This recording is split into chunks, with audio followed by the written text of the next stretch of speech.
Ayan, kumulo na siya. So, today, magluluto ako ng puto. Ayan, o yung ano ng buko. Ayan. Magagamit ko siya sa puto. So, ito ay cook with love and effort. Kasi ang sakit ng bukton ko sa kakapiga. Ayan. So, ito yung cassava cake, cassava na cake. Ito yung cassava or balanghoy. Ito naman yung bukayo sa Bisaya. Ayan, yung ano siya, yung coconut na grated. Tapos nilagyan ko ng sugar. Tapos niluto ko. Kaya yan, palaman natin sa ating puto. Ito naman yung pakpak ng mais. Kasi nga wala akong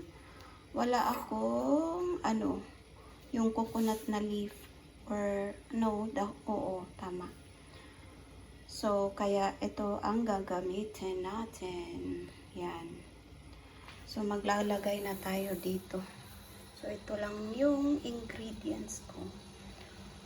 Una, ilagay natin yung coconut na ito. Para mamaya pagbaliktad, ano siya, okay, madali siyang baliktarin. Kaya dapat meron tayong ganito. Dapat ano to coconut leaf. Pero wala nga, kaya ito ang gamitin natin. Tapos yan, maglagay na tayo ng cassava. Ayan, OMG, ang sarap-sarap nito. For sure. Half lang siya. Kasi nga, lagyan natin ng ano, buko. I know, bukhayo pala, bukhayo. Ito yung lagay natin na bukhayo sa gitna. Yan. Tapos, another, ano na naman, cassava. So, ganyan siya yung pagkaano ko kasi nga wala akong gadgaran na maliit. Maliit yung ano. Kaya ganyan siya.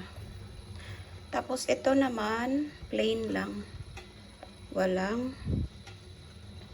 ano, walang coconut or bukhayo. So, plain lang ito. Ganyan lang siya. Yan.